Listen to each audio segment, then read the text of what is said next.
Hello everybody, welcome back to the 1.0 Exploration series. We're finally here. I know Leyndell is one of the areas a lot of you have been looking forward to, because I've been hearing whispers that this is the most changed area from 1.0 to post-release. And now that I've actually gone through it, I can confirm that's definitely very true, at least so far. So if you haven't seen how different this area is, strap in because there's going to be a lot to discuss. First, we gotta get to the outskirts though, which also have a few differences that are noteworthy. So yeah, let's get started. The outer wall phantom tree grace is called outer wall specter wood in 1.0, which I suppose has the same sentiment. The wind crystal tier is in the minor Erdtree church, meaning that the golden order seal is missing currently. In here as well, there are smaller trees on the sides of the church that clip through the walls, when they don't in the post-release version of course. The valiant gargoyle you encounter going up the outskirts stairs doesn't drop the gargoyle's great axe when killed. The golden parry Asher War is called Erdtree Bulwark, and when testing it out, you can see that the parry effect is very different. It seems to work the same though, having the extended parry range. When encountering the Morgott illusion in the outskirts, he doesn't have the initial line of "I see thee, little tarnished."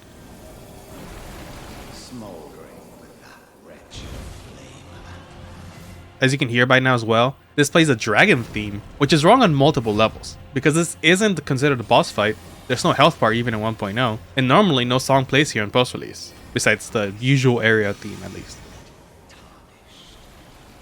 When killed, he dropped America's Scar Seal instead of Viridian Amber Medallion +1, which means we found this Scar Seal finally, but we lost another talisman in return.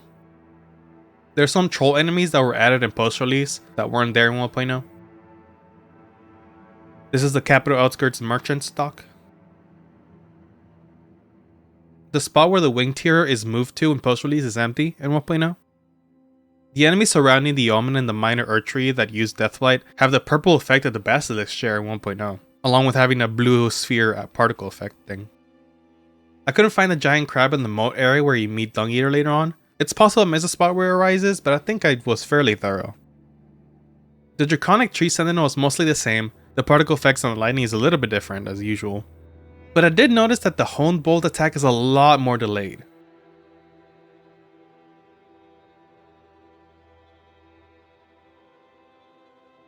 There's no differences inside the sealed tunnel, but I did notice that the Divine Tower of West Altis doesn't have the grace at the beginning. So you will have to go through the tunnel from the beginning if you don't have the Rykard's Great Rune. There was a grace at the top, but it's pretty pointless at that point, since you can't even enter without the Great Rune.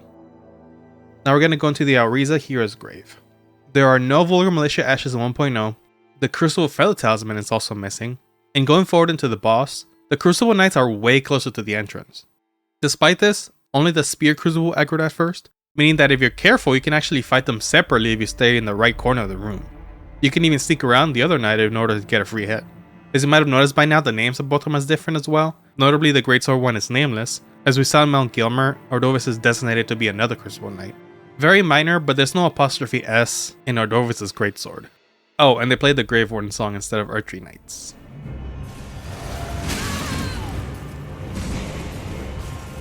Lastly, before going into Leyndell proper, we're going to look at the Auriza side tomb catacombs. There is no cracked pots near the perfumer's cookbook, normally there's 2 here. There's no ceremonial pot here in 1.0, it's replaced by rot resin, which is normally on the side of the same room. I got some slow loading after warping in some of the chests, so I could see through the floor and walls at times. I haven't seen this in post-release ever. There's no cracked pots in the other water part either, that's another 2 gone. And there's no ritual pot here either, replaced by a smithing stone. As you probably noticed by now, this jar-focused catacomb has no pots whatsoever, which is a little conflicting to me, because it means that you don't have to go through this confusing dungeon every time you want pots, but it's also nice for a ton of them to be concentrated into one area, you know? When I first started this series, I didn't fully appreciate how valuable pots and bottles were, so I didn't note them, but now that I do, I'm trying to keep track of them, and will amend this in the complete video, which might be difficult, especially if I don't find all the pots and bottles by the time I finish the series. Alright, we're now at Leyndell proper, which if you see the length of the video is the bulk of what we're discussing today. There's a lot of changes, so strap in. Right away as we head into the level proper, we see that the Imp enemies replace the Oracle Envoy enemies in 1.0.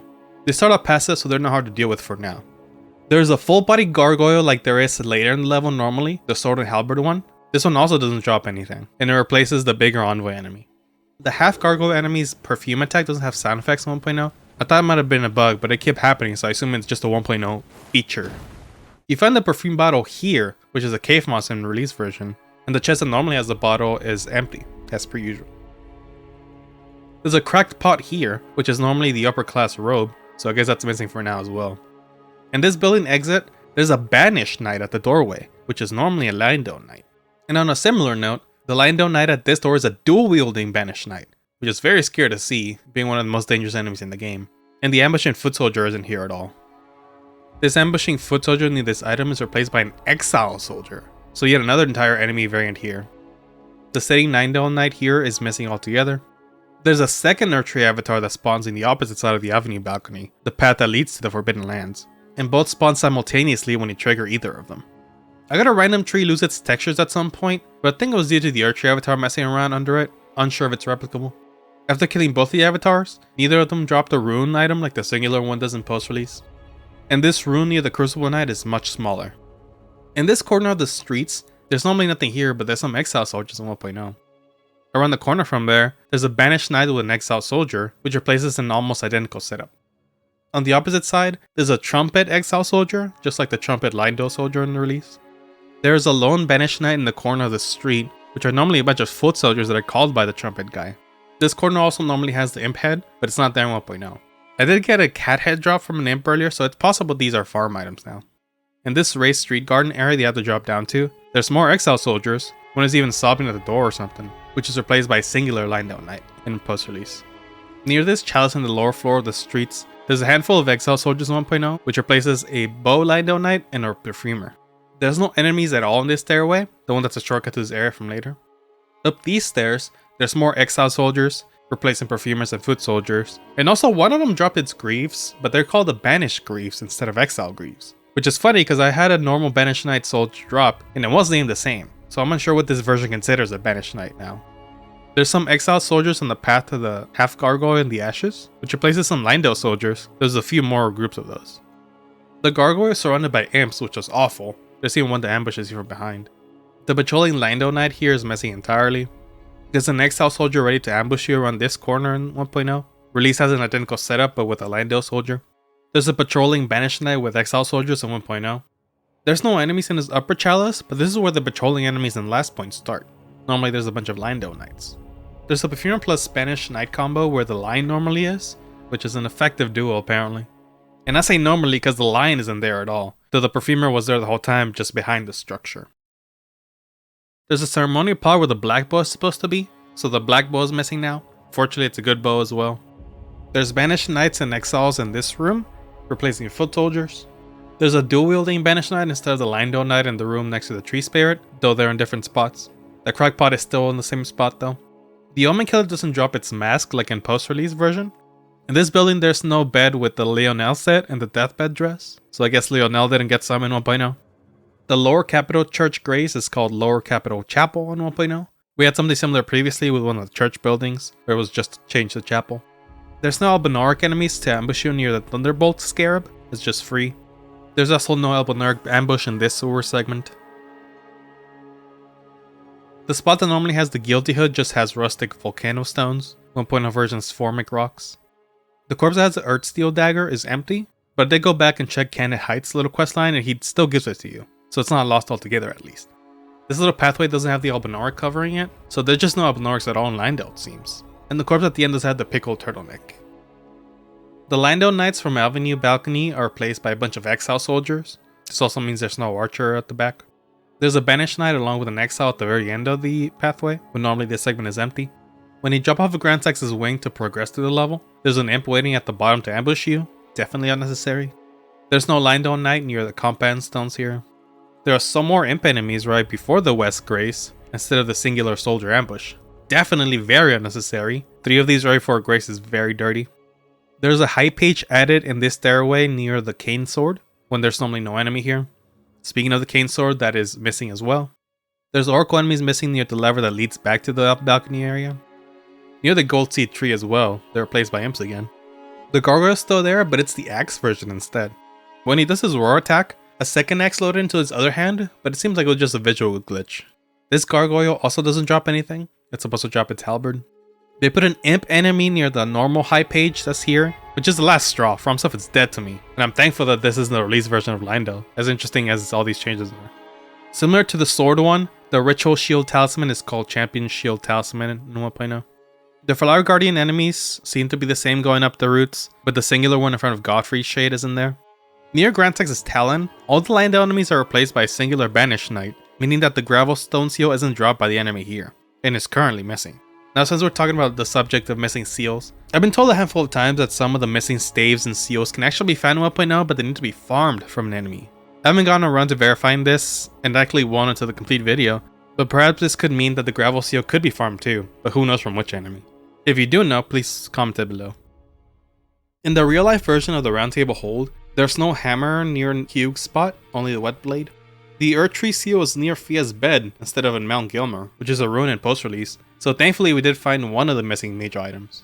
There's no rune arc at the center of the round table.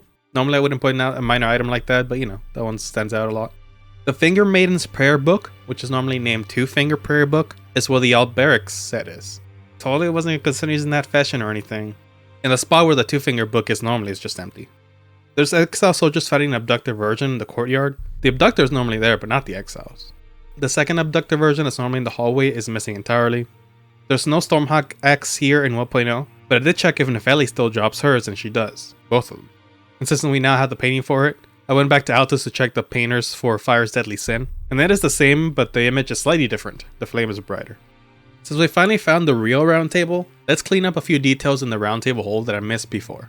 The Krepus's Black Key crossbow is called Krepus's Black Crossbow 1.0. The Assassin's Prayer Book is called Shadowed Prayer Book. There is no Cypher Potter here, though we did find the Coded Sword in the same spot in the real round table. Since we're talking about a lot of name changes, let's tackle some more now. The Glintstone Comet Shard is called Glintstone Dart in 1.0, which is worth noting that that's the name of one of the Ashes of War in release, like the Glintstone Chris for instance. Lord's Aid is called Two Fingers Aid in 1.0.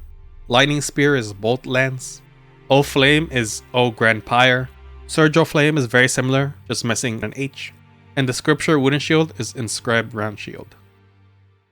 Now to make progress again, Godfrey seemed the same to me. He still dropped the Talisman Pouch as well, so we have a 4 now. On the top floor of the Erdtree Sanctuary, there's no chest with the Erdtree bow in 1.0. The Golden Order Principia is still there, but it's called the Golden Order Prayer Book to match the rest of them. Looking at the incantations you get from it, the Radagon's Rings of Light is called Divine Lost Punishment.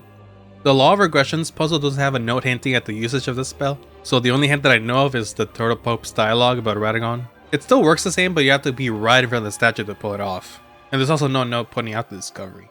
The questline proceeds the same though, except from Corrin's new spells. Immutable Shield is called Divine Lost Shield. Back in the Regression area, some Banished Knight and Exiles replace the Perfumers there. The Crucible Knight is patrolling from the beginning, starting closer to where you are, but there's no difference besides that. The Barrier of Gold Scarab is visible and stationary, and the design of the incantation is different. Okay, let's take a look-see at Morgott now. Instead of his normal track, in 1.0 it plays Melanius' song.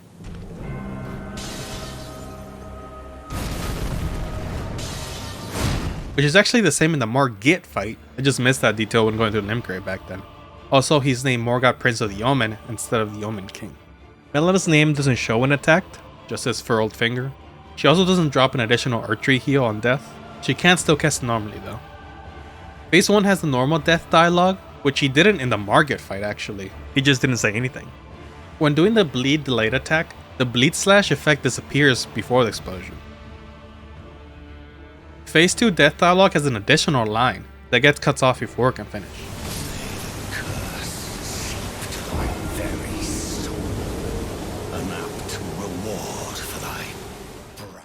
This is probably why it was cut too. The Remembrance is also called Yeoman Prince. And Morgott talks to you on his own after death, you don't have to interact with him. The two different dialogues you can get from him normally are just mixed into one. Not but a fool, we are all forsaken. None may claim the title of Elden Lord. Inspecting the Thorn Door, the dialogue box says the Erdtree refuses all in 1.0. Instead of impenetrable thorns refuse all, none may enter the Erdtree. When Melana talks to you after resting, the spoken dialogue varies slightly from the text on screen. To the forge of the flame of ruin, far above the clouds, upon the snowy mountain tops of the giants, then the impenetrable thorns can be burned away, and I can guide you down the path to becoming Elden Lord. But the message is more or less the same. If you reload the area in 1.0, the demigod thrones respawn, but they're intangible. Still pretty cool though, since you don't normally get to inspect them at all. We still have the path leading to the Forbidden Lands left, so let's explore that. The perfume bottle is not in the corpse near the Misbegotten Warrior in 1.0. The perfumer enemies are shuffled around a bit. There's two in the stairway instead of the one that's on the dirt area. There's a Misbegotten Warrior moved in front of the elevator towards the Forbidden Lands, which is a little bit dirty, especially because he can nagger from really far away without you even noticing him. There's no Flame Drake Talisman +1 where you normally have the Morgott barrier. There's also no Somberstone Scarab that baits you and turns big. In the room that is totally not Melina's, there's no official's attire, but there is the Blade of Calling. When fighting the Fell Twins, the fight is identical but it's playing the dragon theme, because of course it is.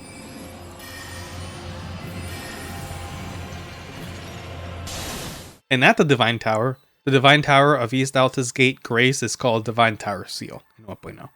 Before ending, I want to backtrack to before we kill Morgott, because I noticed that the barrier that normally blocks you from Forbidden Lands before killing him actually isn't there at all in 1.0.